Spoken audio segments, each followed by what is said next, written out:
there was a powerful witch doctor. His name was spoken in fear and reverence, for he held dominion over the spirits of the land.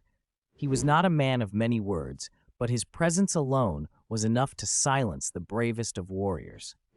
He was a guardian, a healer, but also a keeper of the darkest secrets, secrets that could turn life into a living nightmare.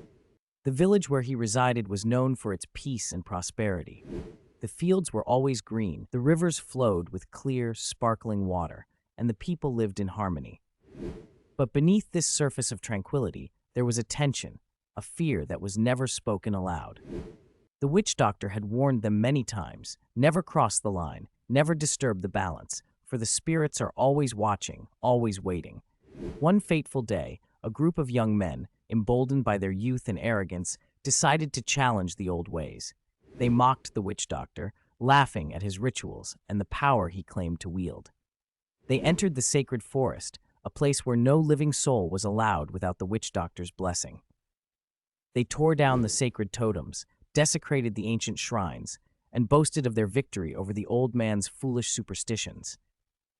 But the spirits do not take kindly to such disrespect.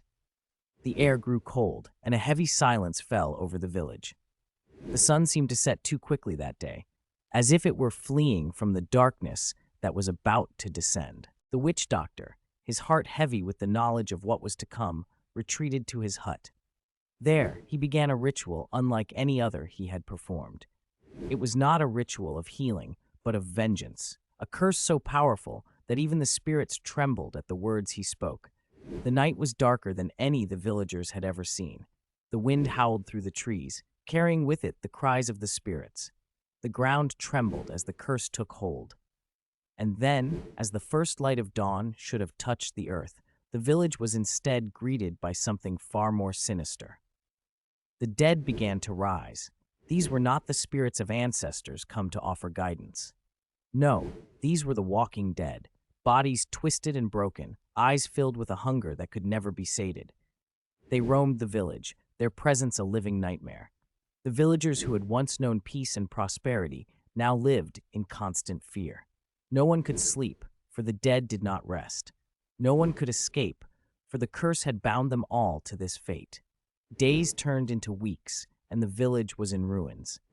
The young men who had brought this upon them were the first to be taken, their screams echoing through the night as they were dragged into the darkness by the very spirits they had mocked. The witch doctor watched it all unfold, his heart heavy but resolute.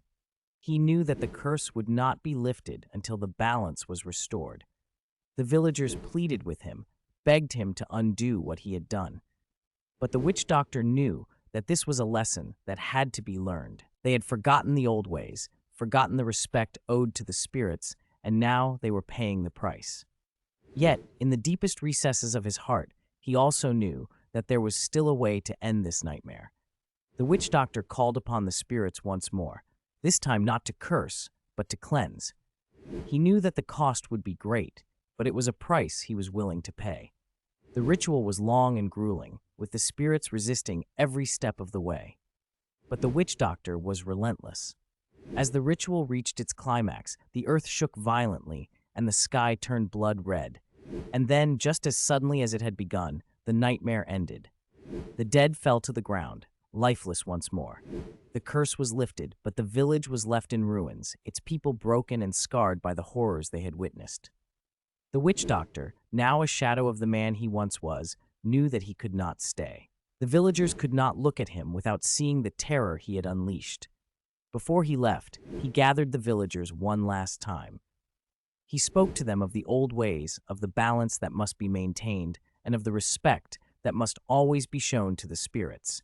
He told them that the curse had been a necessary evil, a reminder that they could not take their peace for granted. And then, with a heavy heart, he walked into the forest, never to be seen again. The village slowly rebuilt, the scars of the past fading but never truly disappearing. The story of the witch doctor's vengeance became a cautionary tale, passed down through generations. It was a reminder of the power of the spirits, the dangers of arrogance, and the importance of respect. The villagers learned that peace could only be maintained through humility and reverence for the unseen forces that governed their lives. And so, the lesson of the witch doctor's vengeance lived on. Respect the spirits, honor the old ways, and never forget that the balance of the world is fragile. For if that balance is broken, the consequences can be more terrifying than death itself. If you enjoyed this tale, remember to like and share the video so others may also learn the lesson of the witch doctor's vengeance.